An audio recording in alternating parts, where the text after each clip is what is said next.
Malam itu adalah salah satu malam di mana Jakarta terasa lebih semarak dari biasanya.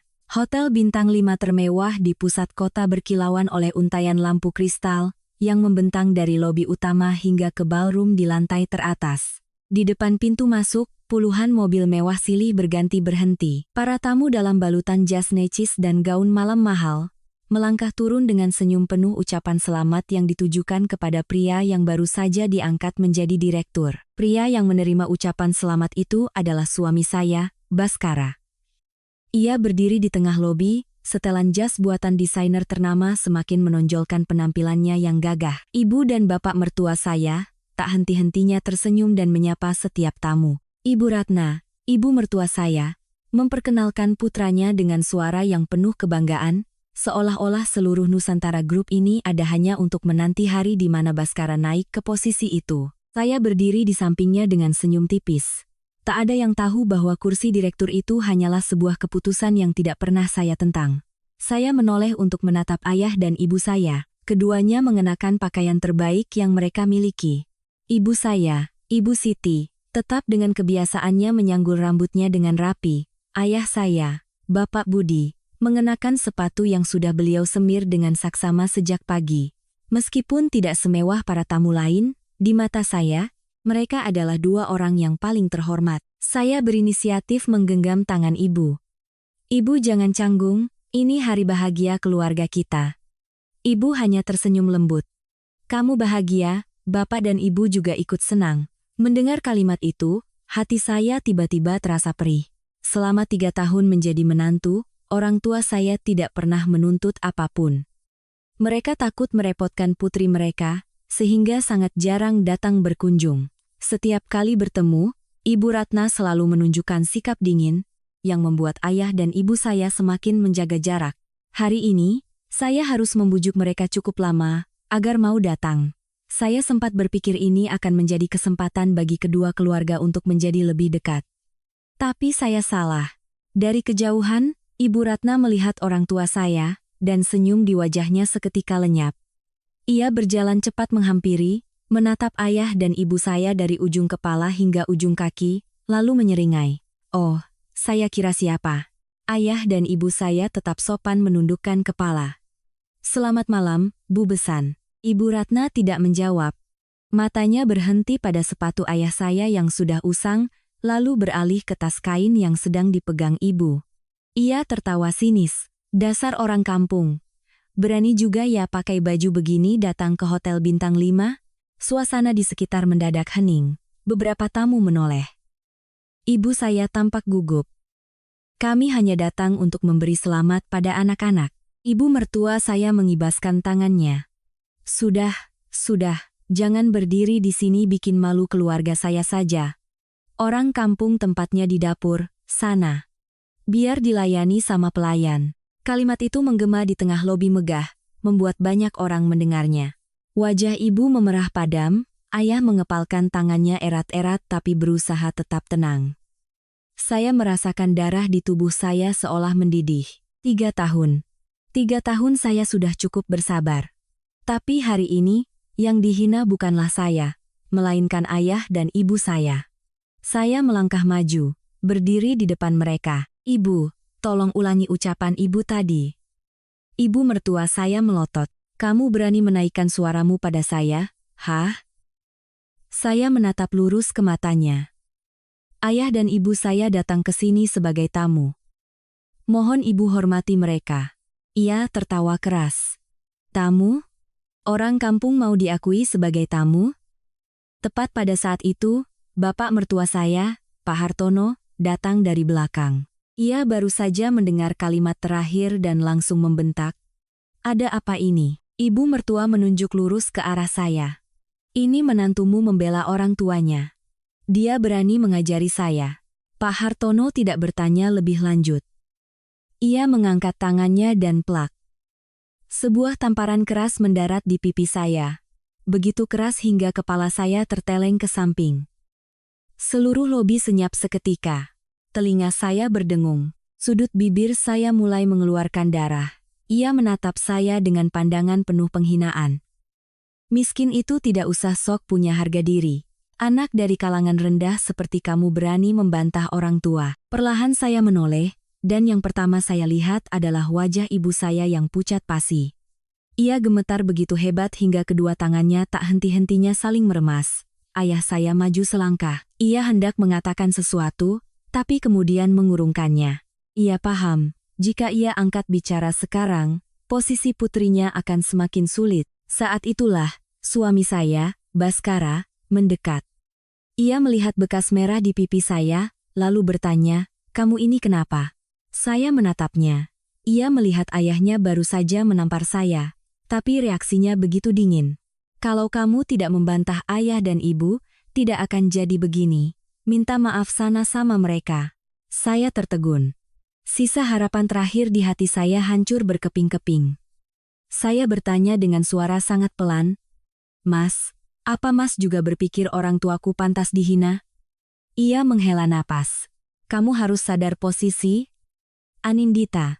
Keluarga kita sekarang sudah beda. Jangan sampai kita jadi bahan tertawaan orang lain. Orang lain. Jadi di mata suamiku, mertuanya sendiri hanyalah orang lain." Ibu mertua tersenyum penuh kemenangan. "Lihat, putraku saja lebih tahu diri daripada kamu." Seorang tante dari pihak suami yang berdiri di dekatnya ikut menimpali. "Menantu macam ini memang harus diberi pelajaran, tidak tahu sopan santun." Orang lain tertawa keras. Namanya juga dari keluarga miskin, mana tahu tata krama. Tawa itu menggema di seluruh ruangan, setiap kata bagaikan pisau yang menyayat hati ayah dan ibu saya. Saya menoleh ke arah mereka. Ibu sedang berusaha menahan air mata, sementara ayah hanya menunduk menatap lantai marmer. Saat itu, saya tidak ingin bersabar satu detik pun lagi. Saya mengeluarkan ponsel. Semua orang menatap saya lalu tertawa terbahak-bahak. Ada yang menyikut temannya. "Dia mau menelepon siapa? Polisi?" Ibu mertua melipat tangannya di dada. "Mau telepon? Siapa? Telepon saja. Saya mau lihat. Orang kampung sepertimu kenal siapa?" Dengan tenang, saya menekan serangkaian nomor yang sudah saya hafal bertahun-tahun. Ujung telepon di seberang sana langsung diangkat. Saya hanya mengucapkan satu kalimat, "Pecat direktur yang baru diangkat sekarang juga. Tarik kembali seluruh aset perusahaan, dan bekukan semua hak aksesnya mulai dari detik ini." Setelah itu, saya menutup telepon. Belum sampai 3 detik, seluruh ruangan kembali meledak dalam tawa. Seorang pria memegangi perutnya. "Dengar tidak, mau memecat direktur," katanya. Ibu mertua tertawa sampai mengeluarkan air mata. "Dasar miskin, lama-lama jadi gila." Bapak mertua menunjuk wajah saya. "Setelah pesta ini selesai, keluarga kami akan langsung mengurus surat cerai. Menantu gila sepertimu tidak pantas masuk ke rumah ini." Suami saya juga menatap saya dengan dingin. Ia mengucapkan setiap kata dengan jelas. "Setelah hari ini, kita selesai. Jangan harap kamu bisa dapat 1 rupiah pun dari keluarga saya." Saya tidak menjawab. Saya hanya berbalik ke arah ayah dan ibu, dengan lembut membantu ibu duduk di sebuah kursi di sudut ruangan. Saya berjongkok untuk merapikan ujung kemeja ayah, lalu tersenyum. "Bapak, Ibu, duduk saja dulu di sini. Sebentar lagi, mereka yang akan menunduk memohon pada kita." Orang tua saya menatap saya dengan cemas, tetapi tetap mengangguk dalam diam. Sementara di seberang sana, tawa cemoohan masih terus terdengar di tengah pesta perayaan untuk seorang direktur. Yang tidak seorang pun tahu bahwa hanya dalam beberapa menit lagi, semua yang mereka miliki akan mulai runtuh di depan mata semua tamu. Setelah ucapan saya, ballroom masih dipenuhi gelak tawa. Tidak ada yang percaya seorang ibu rumah tangga seperti saya bisa menentukan nasib seorang direktur yang baru saja diangkat. Ibu mertua bahkan tertawa sampai harus menyeka air matanya.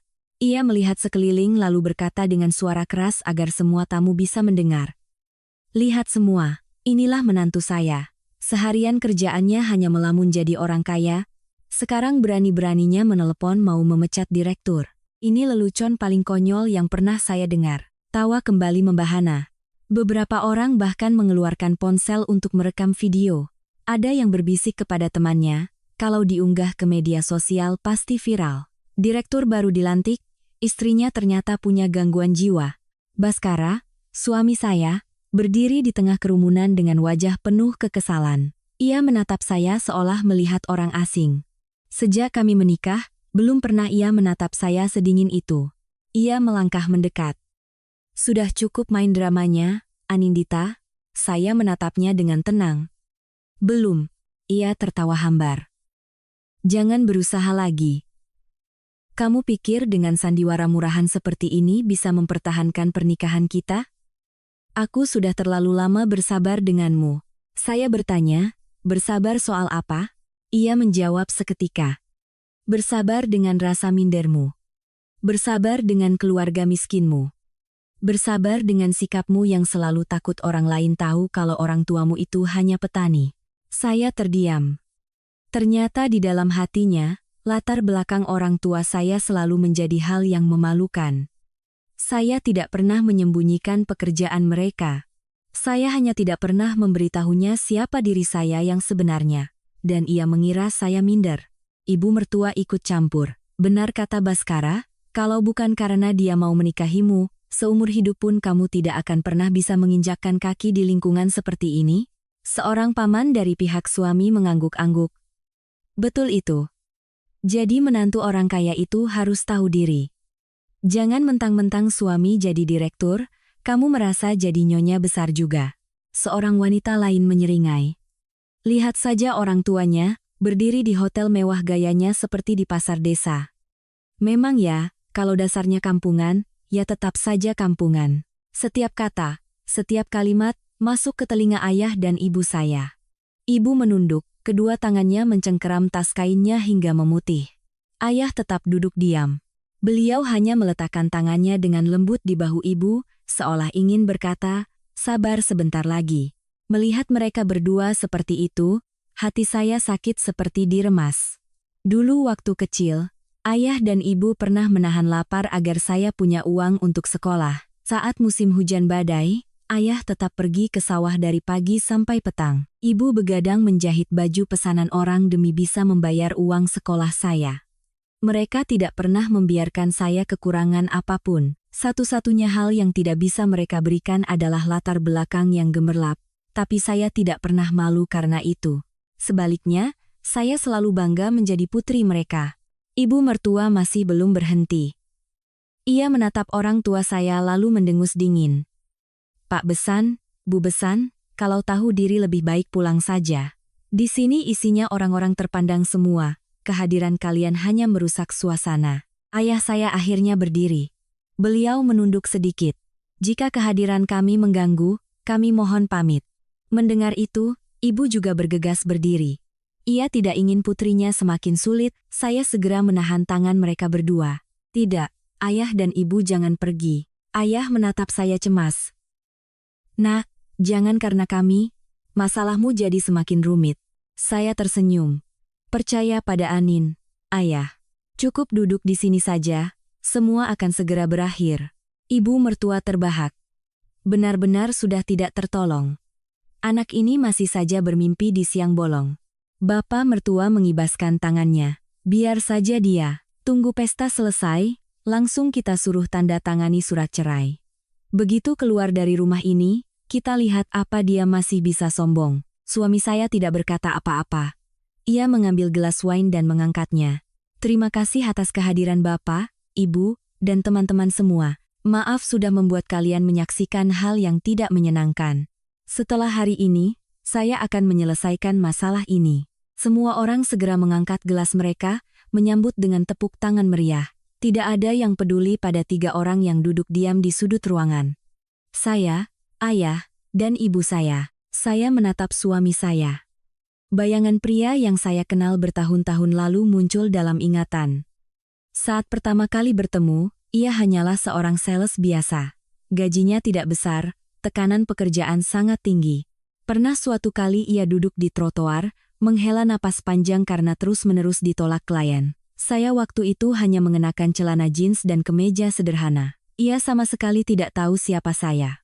Ia bercerita tentang mimpinya untuk punya karier yang bagus, membeli rumah untuk orang tuanya, dan membuat istrinya hidup bahagia. Saya benar-benar jatuh hati saat itu. Bukan karena ia kaya, tapi karena saya percaya ia adalah pria yang punya tekad. Saat saya membawanya bertemu dengan sahabat baik saya, Dewi, ia menarik saya ke samping. Kamu yakin, Anin, sebaiknya kamu jangan sembunyikan identitasmu. Saya tersenyum. Kalau dia benar-benar tulus mencintaiku, statusku tidak akan jadi masalah. Dewi menatap saya lama, lalu hanya bisa menghela napas. Baiklah, kalau itu keputusanmu, aku akan menjaga rahasiamu. Tapi ingat pesanku, jika suatu hari nanti kamu terluka karena pilihan ini, jangan salahkan dirimu sendiri. Saat itu saya masih sangat percaya diri. Saya yakin cinta sejati bisa melampaui segala perbedaan. Sejak hari itu, saya menyerahkan hampir seluruh operasional Nusantara Group kepada Dewi, sementara saya hanya bekerja secara diam-diam di belakang layar. Setiap kali perusahaan butuh memperluas pasar, saya akan menggunakan koneksi yang hanya sedikit orang tahu untuk menghubungkan dengan mitra bisnis. Setiap kontrak besar diserahkan kepada orang-orang yang kompeten untuk menanganinya, termasuk suami saya, tapi ia tidak pernah tahu. Ia selalu berpikir semua kesuksesannya adalah hasil kerja kerasnya sendiri. Saya juga tidak pernah menjelaskan, karena saya ingin pria yang saya cintai memiliki harga diri. Saya ingin ia percaya bahwa ia benar-benar hebat. Sayangnya, seiring posisinya yang semakin tinggi, jarak di antara kami juga semakin lebar. Makan malam keluarga semakin jarang, obrolan kami semakin singkat. Ia mulai sering terlihat bersama mitra-mitra bisnis besar, mulai terbiasa dengan kehidupan yang penuh sanjungan. Dan sejak saat itu, tatapannya pada saya tidak lagi sama seperti dulu.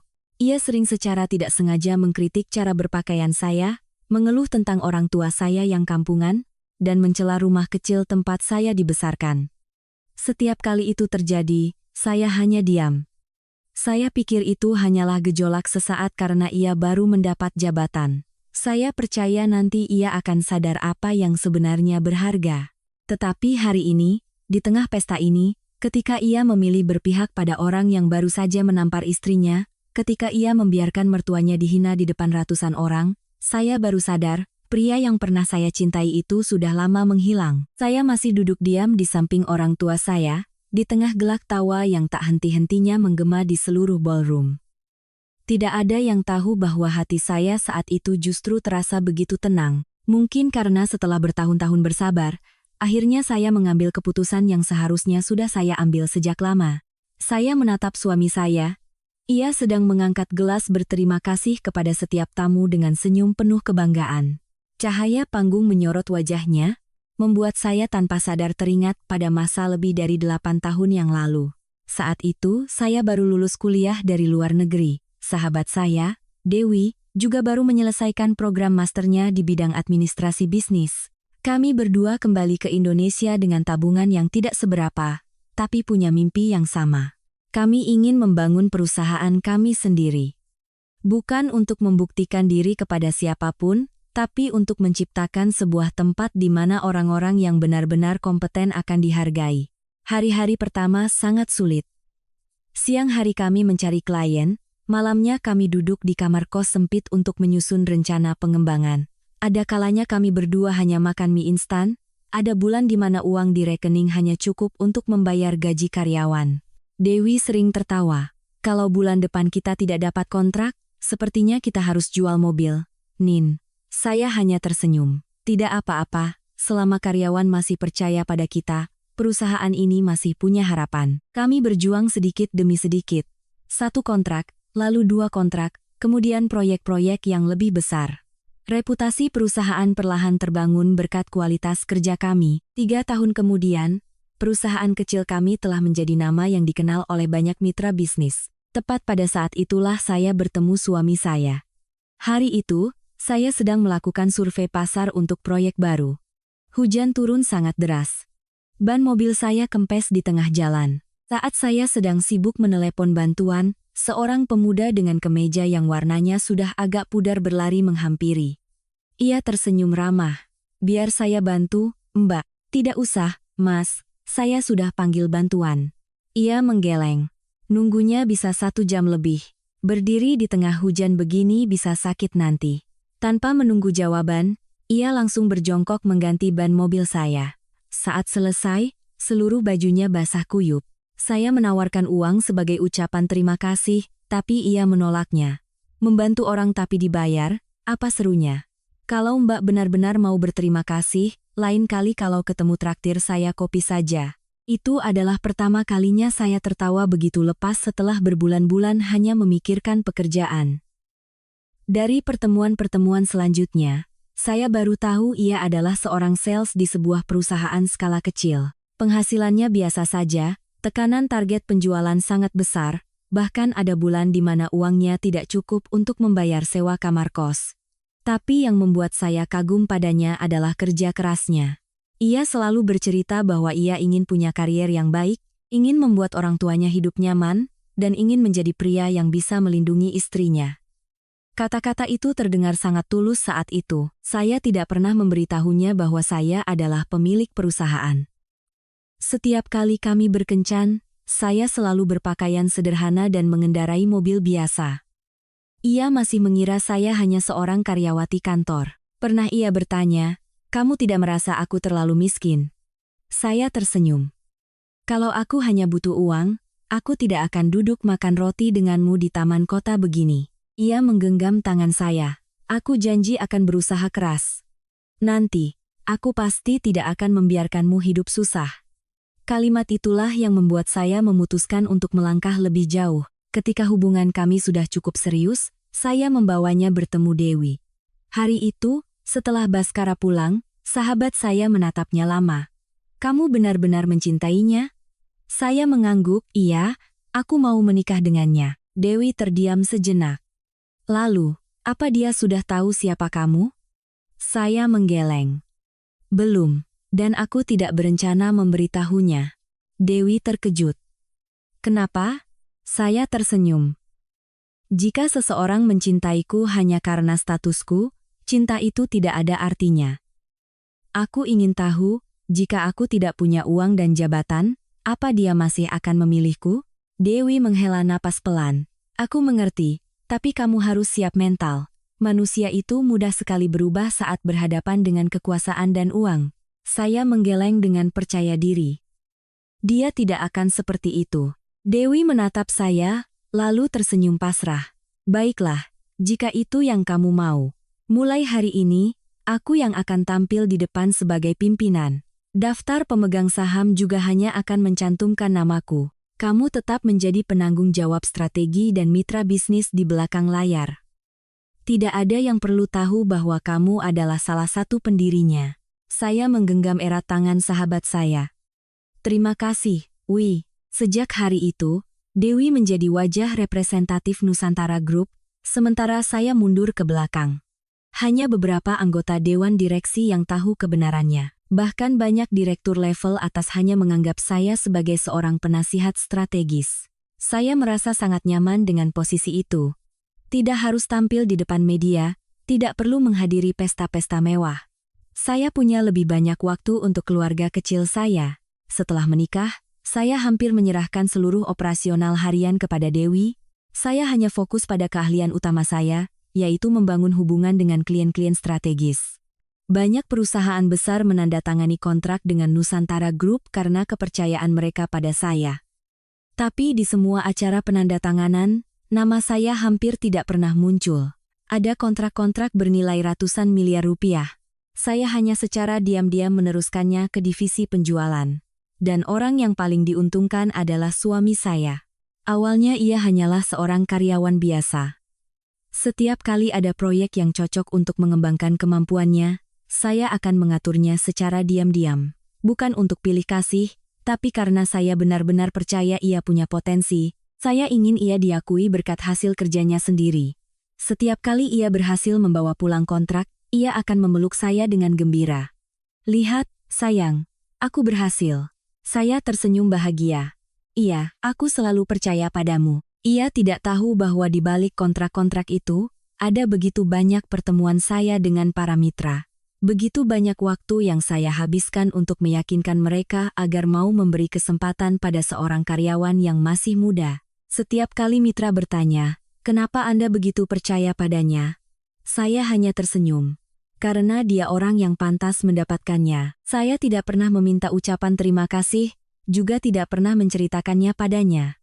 Saya selalu berpikir, Suami istri saling mencintai tidak perlu hitung-hitungan jasa, melihatnya semakin dewasa dan sukses sudah cukup bagi saya. Namun seiring berjalannya waktu, kesuksesan yang datang bertubi-tubi membuatnya mulai percaya bahwa semua itu murni karena bakatnya. Ia mulai terbiasa dengan pujian, terbiasa dengan tatapan kagum dari orang-orang. Sementara orang yang selalu berdiri di belakang membantunya, perlahan menjadi seorang istri yang begitu biasa hingga ia tidak lagi ingin memperkenalkannya kepada siapapun. Saya tidak pernah menyalahkannya. Sampai malam ini. Sampai ia berdiri di depan semua orang dan membiarkan orang tua saya dihina. Saat itu, saya sadar bahwa bukan uang yang telah mengubahnya, melainkan kekuasaan yang telah menelanjangi sifat aslinya yang selama ini tersembunyi. Saya baru saja selesai dengan lamunan saya ketika musik di ballroom kembali terdengar riuh. Pembawa acara naik ke atas panggung, tersenyum cerah sambil memegang mikrofon. Kami persilakan seluruh tamu undangan untuk mengangkat gelas dan bersulang bagi Direktur baru Nusantara Group. Tepuk tangan membahana di seluruh ruangan. Suami saya tersenyum melangkah ke atas panggung, diiringi tatapan kagum banyak orang. Ia mengambil gelas wine dan menunduk berterima kasih. Hari ini adalah hari yang paling bersejarah dalam hidup saya. Saya ingin berterima kasih kepada jajaran direksi yang telah mempercayakan tanggung jawab besar ini kepada saya. Saya juga berterima kasih kepada kedua orang tua saya yang telah melahirkan dan membesarkan saya hingga bisa seperti sekarang ini. Tepuk tangan kembali bergemuruh. Ibu mertua mengangkat dagunya dengan bangga. Ia menatap sekeliling dengan pandangan penuh kemenangan, seolah ingin berkata kepada semua orang bahwa putranya telah menjadi orang yang paling sukses. Sementara itu, saya masih duduk tenang di samping ayah dan ibu. Ibu berbisik, menggenggam tangan saya. Apa sebaiknya kita pulang saja, nak? Ibu tidak mau kamu semakin terluka. Saya menggeleng pelan. Ibu percaya saja sama Anin sekali ini. Hari ini, tidak akan ada lagi yang bisa membuat ayah dan ibu harus menunduk. Ayah menatap saya lama, matanya masih penuh kekhawatiran. Ia tidak tahu apa yang sedang ditunggu putrinya. Juga tidak tahu apa dampak dari panggilan telepon tadi, tapi ia memilih untuk percaya pada saya. Tepat pada saat itu, ponsel suami saya di atas panggung tiba-tiba bergetar. Ia melirik layar, senyum di bibirnya masih belum pudar. Mungkin ia pikir itu hanyalah telepon ucapan selamat. Ia menolak panggilan itu dan melanjutkan pidatonya. Belum sampai 10 detik, ponselnya bergetar lagi. Lalu sekali lagi, dan sekali lagi. 3, 4, 5 panggilan masuk berturut-turut. Alisnya mulai berkerut. Ia meminta izin kepada para tamu lalu turun dari panggung untuk mengangkat telepon. Orang-orang masih belum menyadarinya. Musik terus berlanjut, hanya saya yang diam-diam melirik jam tangan. Sudah waktunya. Di sudut ruangan, suami saya baru beberapa detik mengangkat telepon ketika raut wajahnya tiba-tiba berubah. Ia terus bertanya, "Apa katamu? Coba ulangi." "Tidak mungkin. Saya baru menerima SK pengangkatan tadi pagi." Orang di seberang telepon mengatakan sesuatu yang cukup lama. Wajah suami saya berubah dari percaya diri menjadi syok.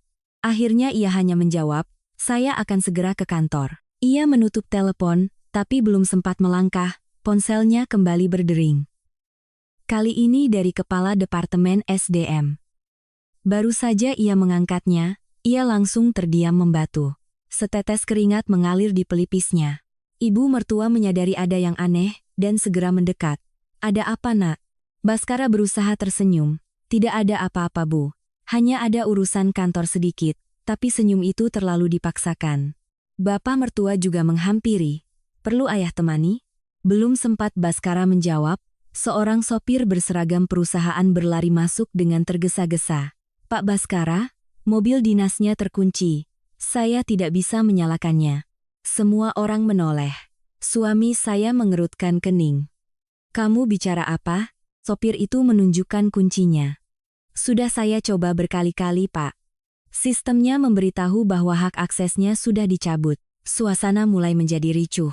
Beberapa tamu saling berpandangan bingung. Ibu mertua langsung membentak, "Pasti mobilnya rusak, panggil bengkel resmi." Sopir itu menggeleng, "Bukan rusak, Bu. Sistem manajemen dari pusat yang mengunci hak aksesnya." Suami saya merebut kunci itu dan mencobanya sendiri. Benar seperti kata sopir, Layar dikunci menampilkan notifikasi, hak akses kendaraan telah dinonaktifkan. Ia mulai merasa cemas. Belum sempat ia memahami apa yang terjadi, manajer umum perusahaan menelepon lagi. Ia mengangkatnya sambil memucat. Orang di seberang sana memberitahukan bahwa rumah dinas harus diserahkan dalam waktu 24 jam sesuai keputusan darurat. Seluruh aset milik perusahaan akan diinventarisasi malam ini juga. Ia tergagap. Apa tidak salah? Itu rumah saya. Orang di seberang telepon menjawab dengan tegas. Itu rumah dinas, Pak. Bapak hanya punya hak pakai selama menjabat. Saat ini, hak tersebut sudah berakhir. Ponsel terjatuh dari tangannya. Ibu mertua buru-buru memungutnya. Ia merebut telepon itu. Kalian tahu sedang bicara dengan siapa? Hah, anak saya ini direkt. Orang di sana hanya menjawab singkat. Maaf, Bu. Keputusan sudah berlaku efektif. Panggilan berakhir. Ibu mertua masih tidak percaya. Ia menoleh dan tersenyum canggung kepada para tamu. Pasti ada yang iseng ini. Tidak mungkin terjadi. Tepat saat itu, terdengar teriakan kaget. Itu adalah kakak ipar suami saya. Ia baru saja akan membayar tambahan minuman dengan kartu kredit perusahaan. Pelayan dengan sopan berkata, "Mohon maaf, Bu. Kartu ini sudah diblokir." Ia terkejut. Tidak mungkin. Limit kartu ini sangat besar. Pelayan mencoba lagi, hasilnya tetap sama. Transaksi ditolak. Ibu mertua langsung merebut kartu itu. Sini biar saya. Ia menggeseknya 2 kali, 3 kali, 4 kali. Layar mesin EDC tetap menampilkan satu baris tulisan yang sama, kartu tidak valid. Di seluruh ruangan mulai terdengar bisik-bisik. Ada apa ini? Kenapa semuanya diblokir tiba-tiba? Suami saya saat ini buru-buru membuka aplikasi mobile banking di ponselnya, tapi baru saja login, layar langsung menampilkan notifikasi, akses rekening dibekukan sementara atas permintaan dari unit pengelola. Ia terdiam. Itu bukan rekening pribadi, melainkan rekening biaya operasional yang diberikan perusahaan khusus untuk direktur. Bapak mertua mulai kehilangan kesabaran. Ia merebut ponsel dan langsung menelepon seorang temannya yang menjabat sebagai wakil direktur utama. Panggilan berdering lama, tidak ada yang mengangkat. Ia menelepon orang kedua, juga tidak diangkat. Orang ketiga, tetap diam. Ibu mertua masih berusaha menenangkan diri.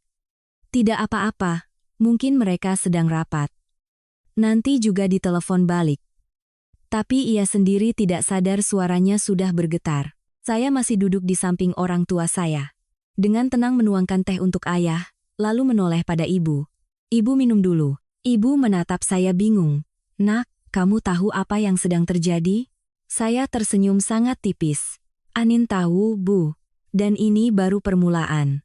Tepat pada saat itu, ponsel suami saya berdering lagi.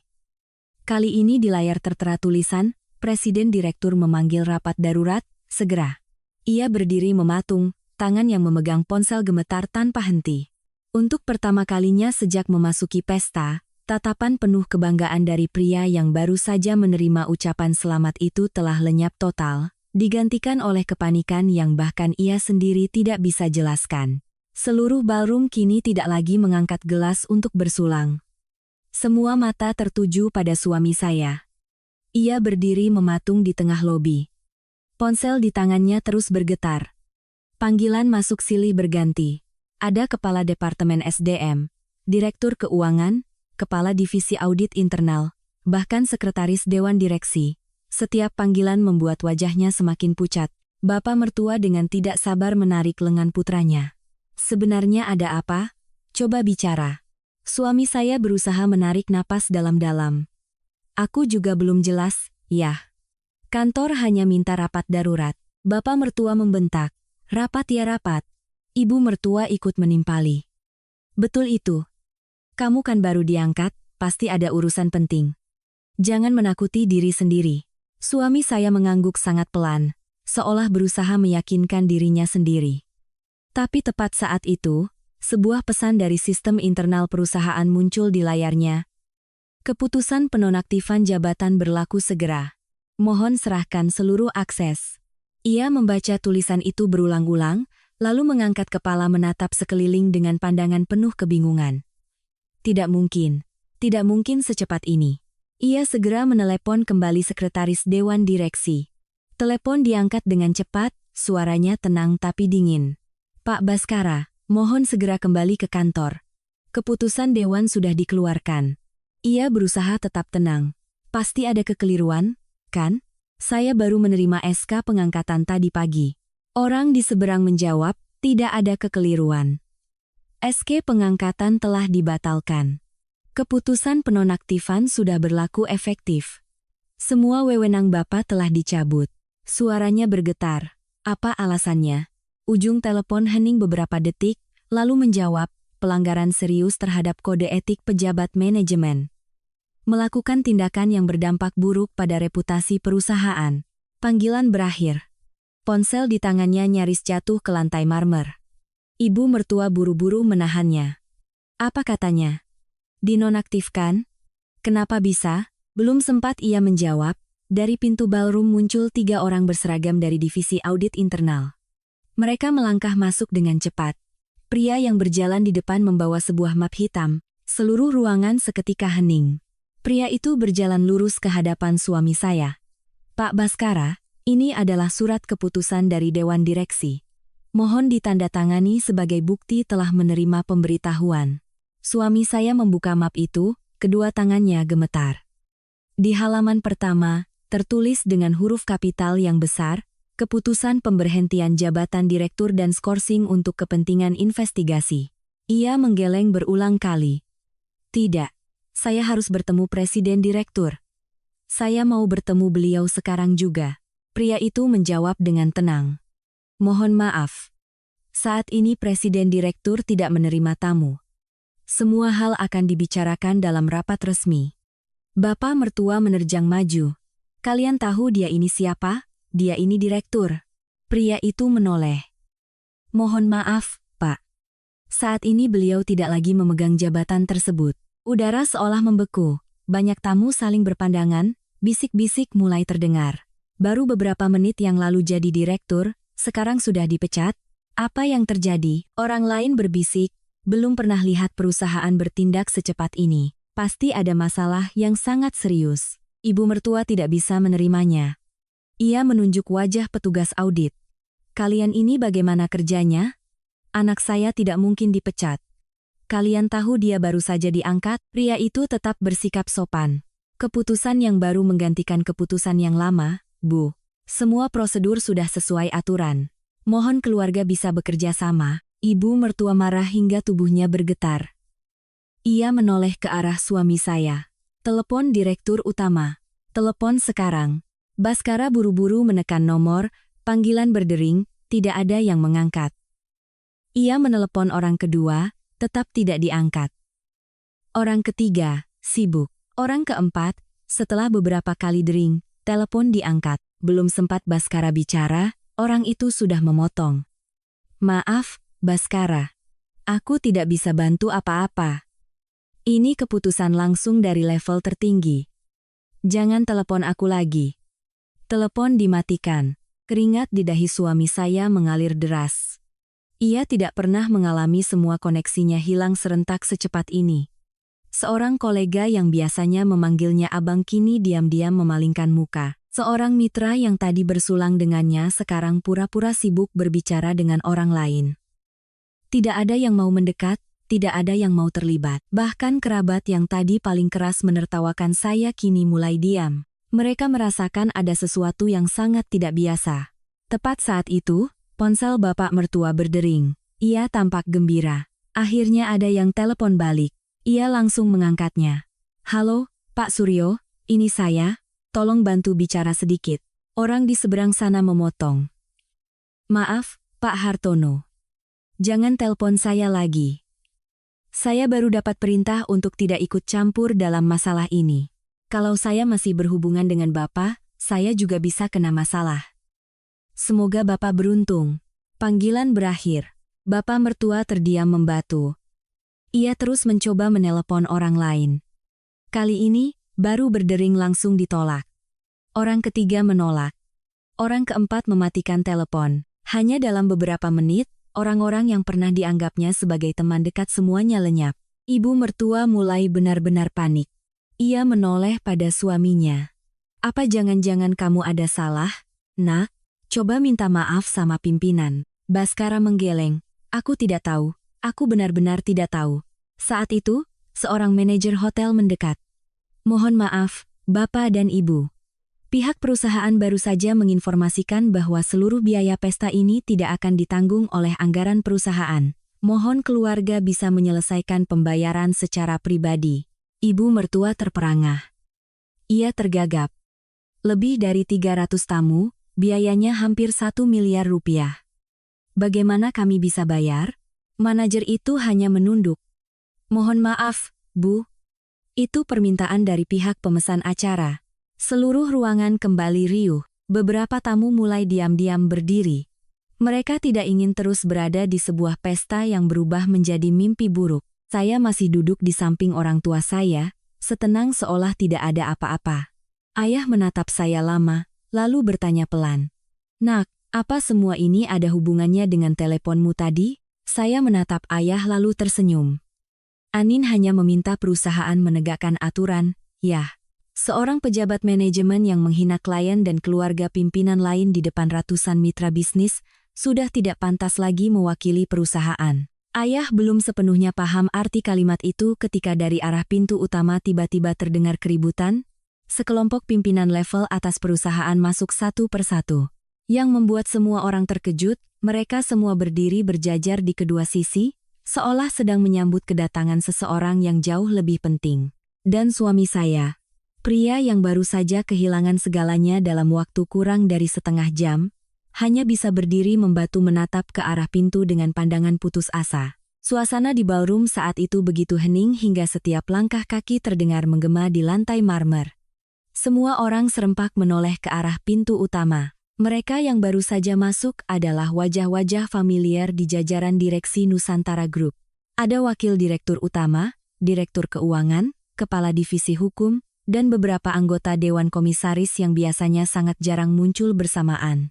Yang lebih mengejutkan lagi, mereka semua secara otomatis berdiri membentuk dua barisan, tidak ada yang bicara, tidak ada yang tersenyum, semua memasang wajah sangat serius. Suami saya menelan ludah. Ia sudah sering mengikuti rapat tingkat tinggi, ia sangat paham. Hanya ketika menyambut tokoh yang luar biasa penting, para pimpinan akan bersikap seperti ini. Ibu mertua berbisik menarik lengan putranya. Apa presiden direktur yang datang? Kalau iya, kamu harus segera minta penjelasan. Suami saya mengangguk cepat. Benar, Bu. Asal bisa bertemu presdir, semua akan jelas. Aku tidak melakukan kesalahan apapun. Ia merapikan dasi dan jasnya, berusaha mengembalikan penampilan percaya diri seorang direktur. Bahkan bapak mertua juga menarik napas dalam-dalam. Ia merapikan kerah kemejanya lalu berbisik, nanti harus tenang, jangan sampai mereka pikir keluarga kita kehilangan wibawa. Ibu mertua langsung mengangguk. Betul.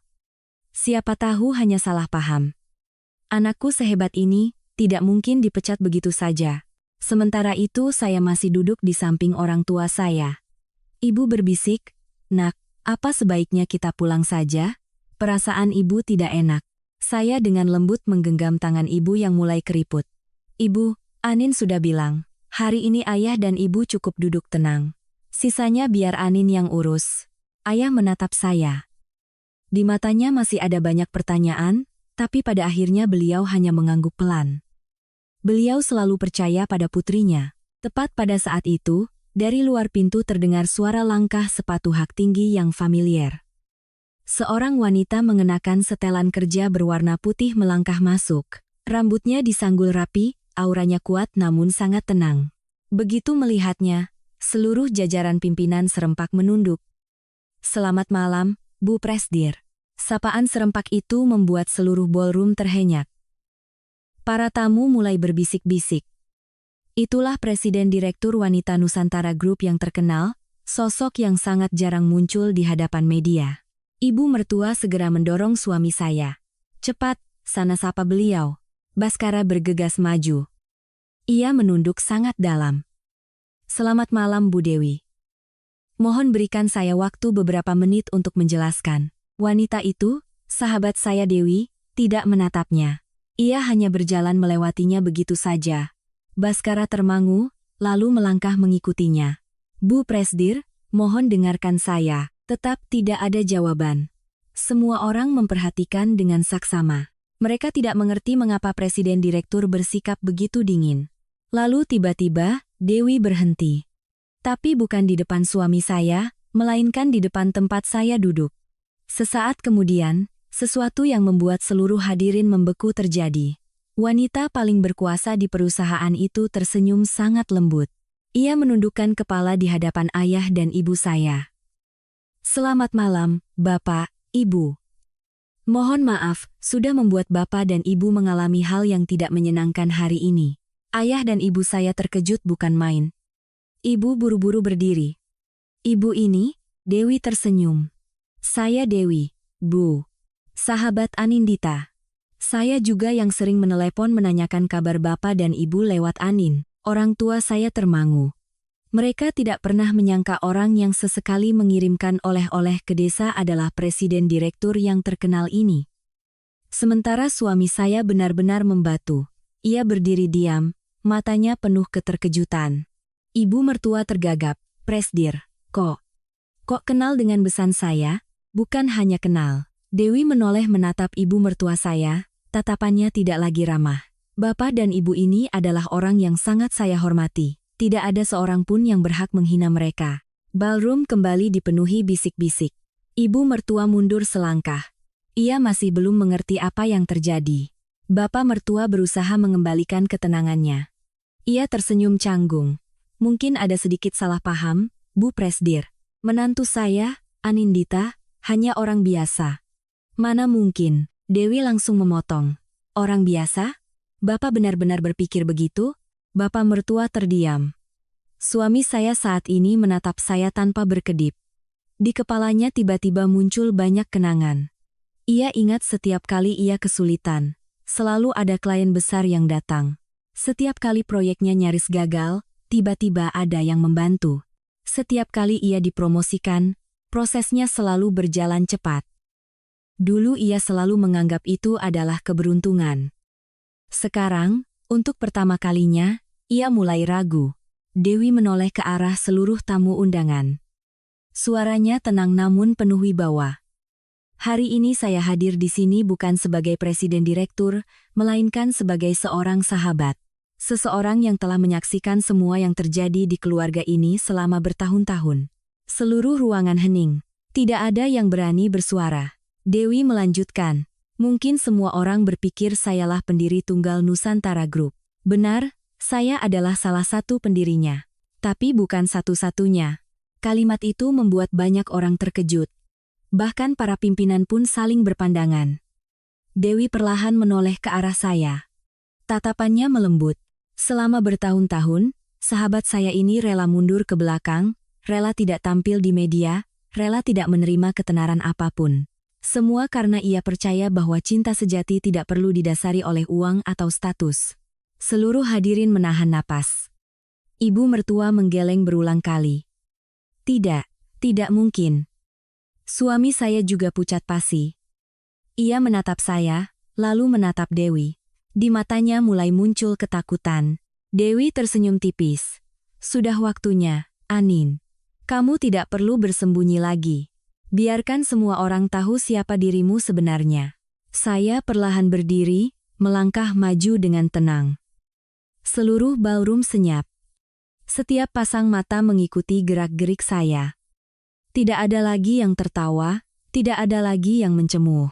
Bahkan ibu dan bapak mertua saya tanpa sadar mundur. Mereka menatap saya seolah melihat orang yang sama sekali asing. Karena mereka mulai sadar, menantu yang selama 3 tahun mereka hina mungkin tidak pernah menjadi wanita biasa seperti yang mereka kira.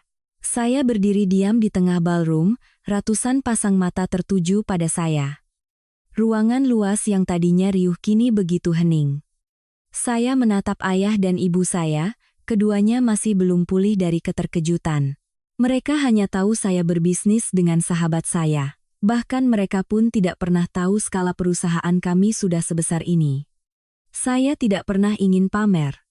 Saya hanya ingin orang tua saya hidup tenang. Dewi melangkah ke samping saya, dengan lembut meletakkan tangannya di bahu saya, lalu menatap seluruh tamu. Hari ini saya akan menceritakan semuanya, sekaligus untuk mengembalikan keadilan bagi orang yang paling pantas dihormati di sini. Tidak ada yang bersuara, bahkan suami saya hanya bisa berdiri mematung. Dewi mengambil sebuah map dari tangan asistennya. Ia membuka lembar demi lembar, suaranya yang jernih menggema di seluruh ruangan. 8 tahun yang lalu, perusahaan ini didirikan oleh 2 orang. Yang satu adalah saya, dan yang satu lagi adalah dia. Dewi menunjuk ke arah saya, semua orang serempak menoleh. Ada yang ternganga, ada yang menggeleng tidak percaya. Ibu mertua bergumam, tidak mungkin, tidak mungkin. Dewi terus melanjutkan. Di tahun-tahun awal, dialah yang menyusun strategi pengembangan, membuka pasar baru, dan mencari klien-klien strategis. Banyak sekali mitra besar kita saat ini menandatangani kontrak karena kepercayaan mereka pada reputasinya. Setelah menikah, ia secara sukarela mundur dari posisi manajemen. Seluruh ketenaran ia serahkan pada saya, karena ia percaya cinta tidak seharusnya dipengaruhi oleh uang dan status. Sampai di situ, Dewi menatap suami saya, matanya penuh kekecewaan. Sayangnya, ada orang yang menganggap pengorbanan itu sebagai hal yang biasa saja. Wajah Baskara memucat. Ia tergagap. Tidak, itu tidak benar. Aku tidak tahu. Dewi menjawab dengan tenang. Benar, kamu tidak tahu. Karena dia sendiri yang melarangku memberitahumu. Dia selalu bilang, jika pria yang kucintai memang tulus, dia akan tetap mencintaiku apa adanya. Dan jika suatu hari dia berubah, itu sudah menjadi jawaban yang paling setimpal. Sudut bibir saya sedikit bergetar. Kata-kata itu memang pernah saya ucapkan. Sayangnya, hari ini kata-kata itu menjadi kenyataan yang paling menyakitkan. Seorang wakil direktur utama melangkah maju. Ia menunduk hormat pada saya. Mohon izin, Bu Anindita. Saya ingin menambahkan. Ia menoleh pada seluruh tamu.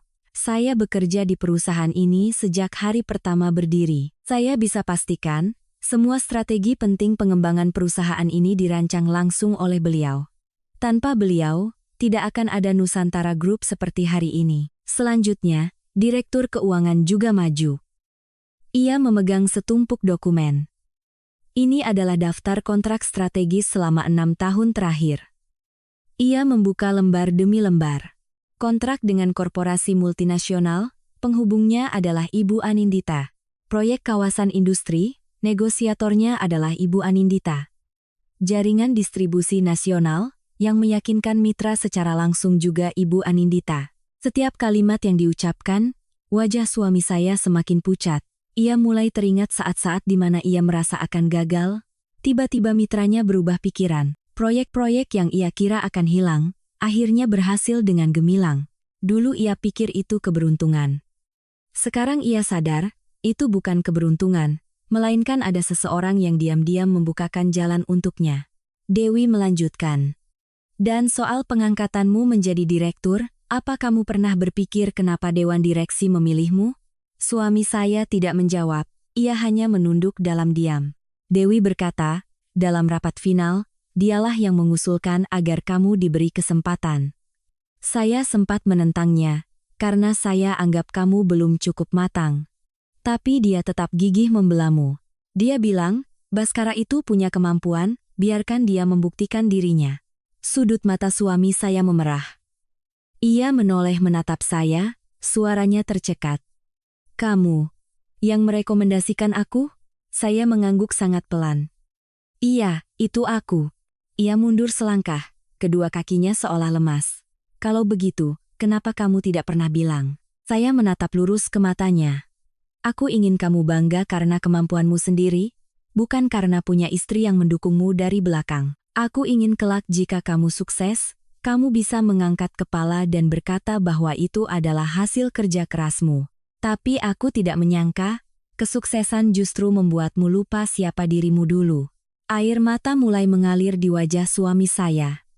Ia menggeleng berulang kali. Aku minta maaf. Aku benar-benar tidak tahu. Saya tersenyum sedih. Benar. Kamu tidak tahu. Tapi kamu tahu betul siapa yang melahirkan istrimu. Kamu tahu betul orang tuaku adalah orang baik. Tapi hari ini, kamu tetap membiarkan mereka dihina. Kamu tetap diam melihat ayahku menunduk. Kamu tetap diam ketika ayahmu menamparku di depan ratusan orang. Itu bukan karena kamu tidak tahu statusku, tapi karena di dalam hatimu, kamu memang memandang rendah keluargaku. Kalimat itu membuat suami saya tidak bisa berkata apa-apa lagi. Ia jatuh berlutut di lantai. Kedua tangannya memegangi kepalanya. Ibu mertua saat ini benar-benar hancur. Ia berjalan gemetar ke hadapan saya. Suaranya tidak lagi angkuh seperti sebelumnya. Anin. Ibu tidak tahu. Ibu benar-benar tidak tahu kalau kamu. Saya memotongnya. Jika hari ini saya hanyalah putri dari 2 orang petani biasa, apakah kata-kata ibu tadi tetap salah? Ibu mertua terdiam membeku. Ia tidak bisa menjawab. Karena ia sendiri tahu, jika saya tidak punya status ini, ia tidak akan pernah merasa bersalah. Bapak mertua berdiri di belakang, tangan yang tadi menampar saya kini gemetar hebat.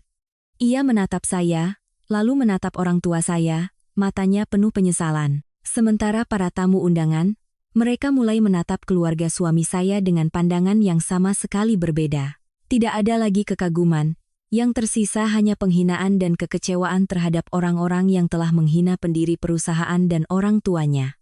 Setelah kebenaran terungkap, seluruh ballroom jatuh dalam suasana yang sangat berat.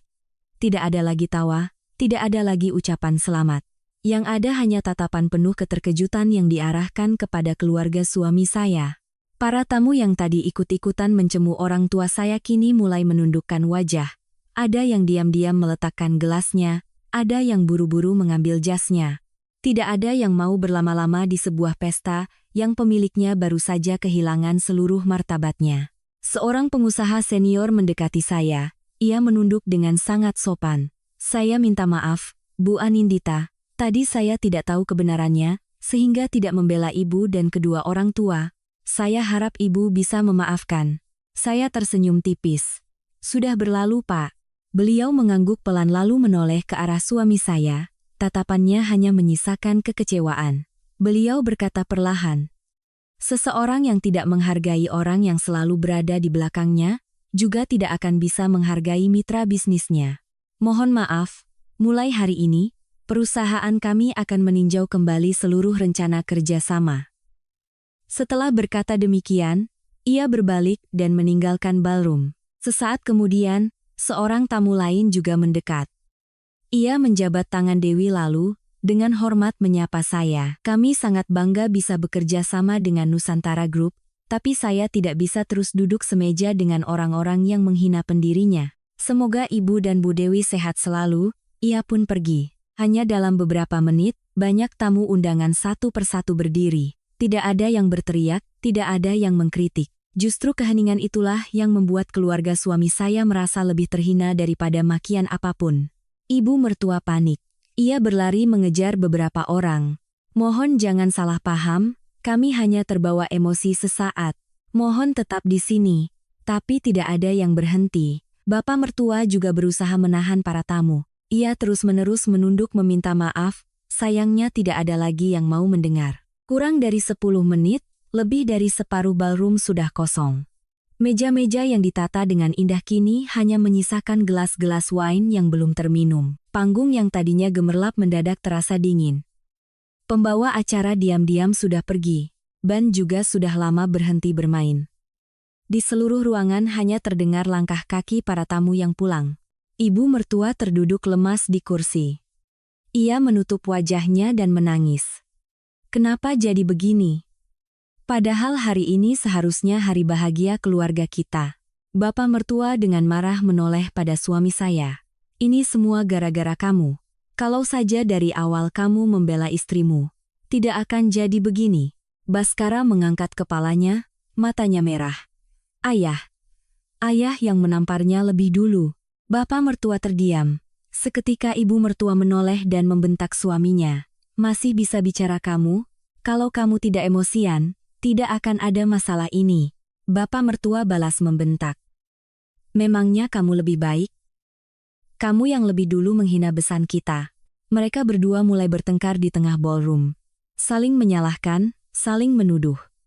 Kerabat-kerabat yang ada di sekitar juga tidak lebih baik. Semua mencari cara untuk cuci tangan. Ada yang bilang tadi hanya bercanda, ada yang mengaku hanya ikut-ikutan, bahkan ada yang bersikeras tidak pernah menghina siapapun. Saya hanya diam menatap semuanya. Inilah wajah asli mereka yang sudah saya lihat sejak lama. Saat berjaya, mereka bersatu, mereka saling memuji. Saat masalah datang, hal pertama yang mereka lakukan adalah mencari kambing hitam. Tidak ada satupun yang berani mengakui kesalahannya. Tepat saat itu, suami saya perlahan berjalan ke hadapan orang tua saya. Ia berlutut, kedua lututnya menghantam lantai marmer dengan keras. Suara kering itu terdengar jelas di tengah keheningan. Ia menunduk sangat dalam. "Bapak, Ibu, Baskara minta maaf. Baskara tidak pantas menjadi menantu Bapak dan Ibu. Baskara sudah membiarkan Bapak dan Ibu menanggung malu yang begitu besar." Ayah saya menatapnya lama. Beliau tidak marah, juga tidak menyalahkan. Beliau hanya bertanya dengan tenang, "Kamu masih ingat hari pernikahan kalian?" Suami saya mengangguk pelan. Ayah saya melanjutkan, "Hari itu, Bapak memegang tanganmu dan hanya berpesan satu kalimat. Tolong sayangi putri Bapak. Kalau suatu hari nanti kamu sudah tidak sayang lagi, kembalikan dia pada Bapak. Jangan buat dia menangis." Beliau berhenti sejenak, suaranya tetap lembut. "Tapi hari ini, kamu bukan hanya membuatnya menangis, kamu bahkan membiarkan orang lain menghina orang tua yang melahirkannya. Menurutmu, apa Bapak masih bisa percaya padamu lagi?" Suami saya menangis terseduh-seduh. Ia tidak sanggup berkata apa-apa.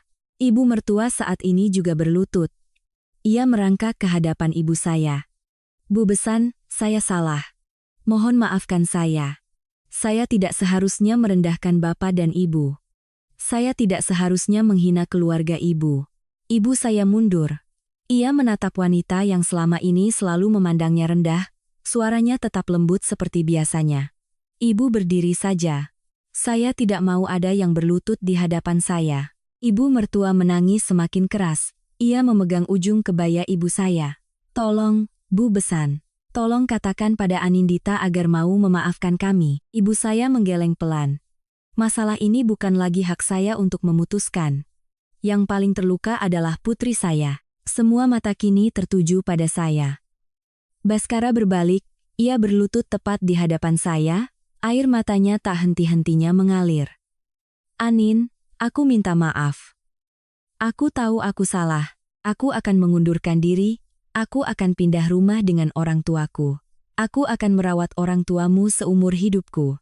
Apapun yang kamu mau akan aku lakukan, tolong jangan ceraikan aku." Saya menatap pria yang pernah menjadi seluruh masa muda saya.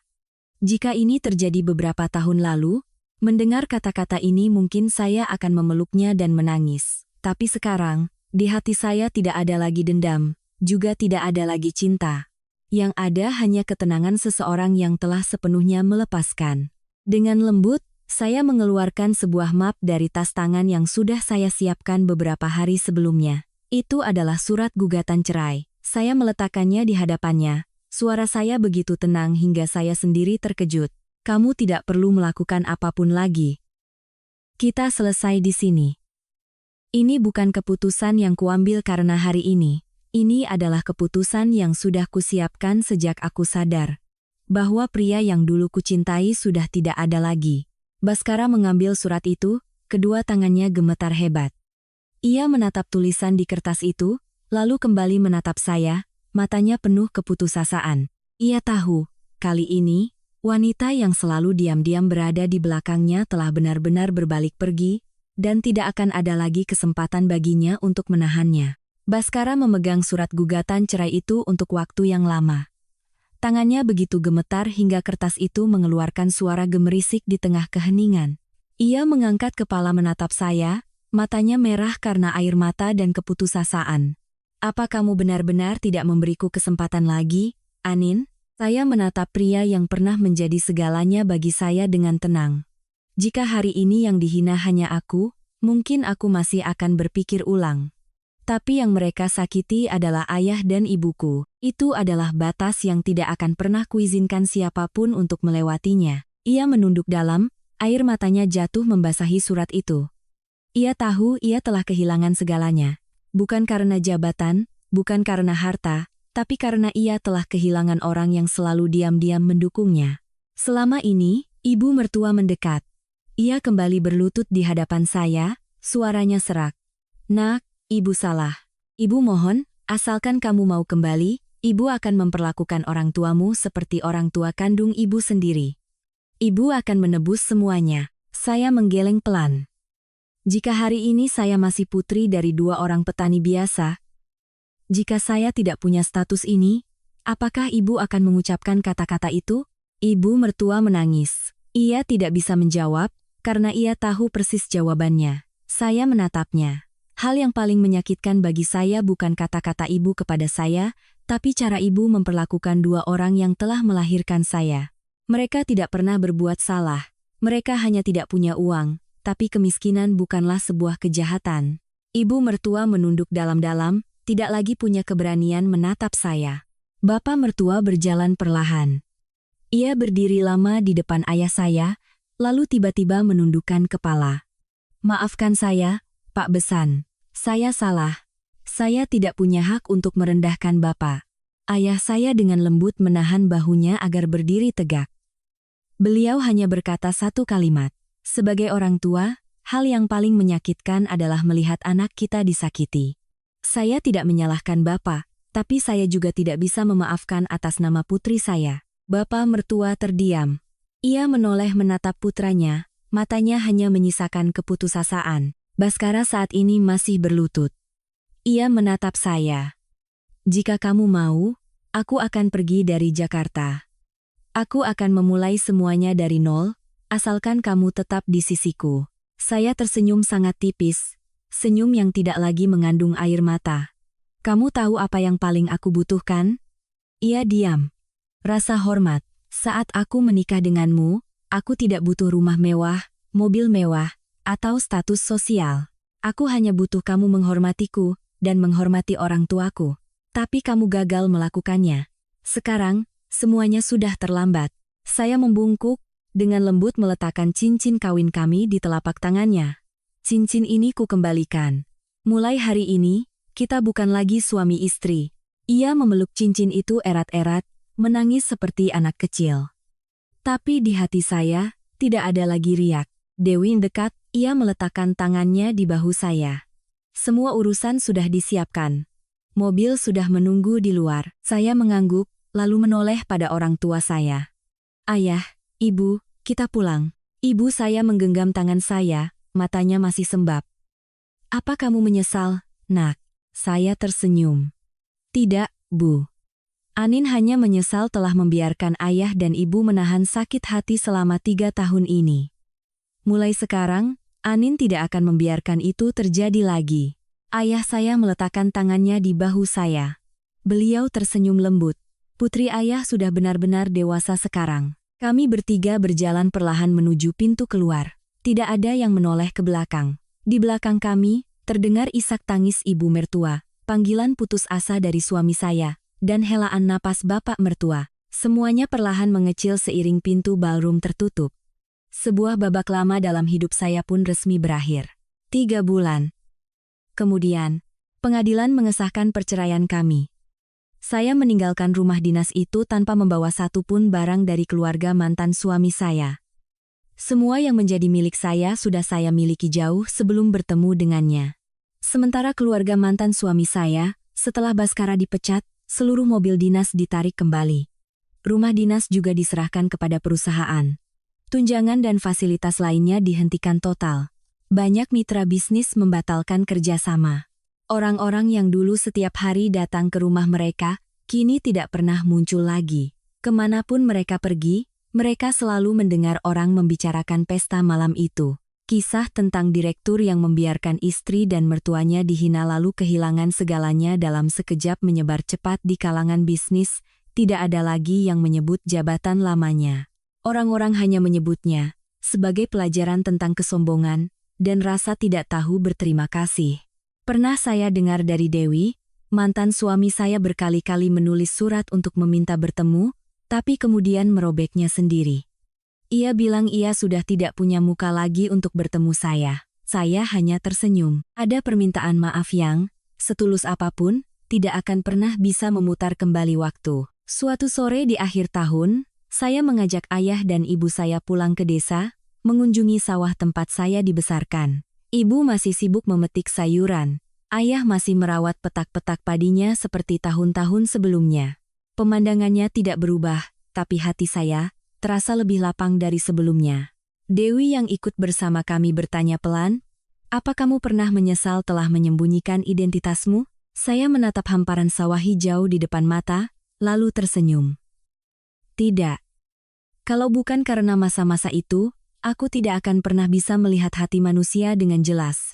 Uang bisa membuat orang kagum, jabatan bisa membuat orang menunduk, tapi hanya ketika kehilangan segalanya, manusia akan menunjukkan sifat aslinya. Saya menggenggam tangan ibu yang kasar karena bekerja, menggenggam tangan ayah yang legam karena matahari. Saat itu, saya sadar bahwa hal paling berharga yang saya miliki bukanlah perusahaan, bukan juga kekayaan yang melimpah, melainkan dua orang sederhana yang telah mencurahkan seluruh hidup mereka untuk mencintai saya tanpa syarat. Dan sejak hari itu, saya bukan lagi wanita yang selalu berusaha menyenangkan orang lain.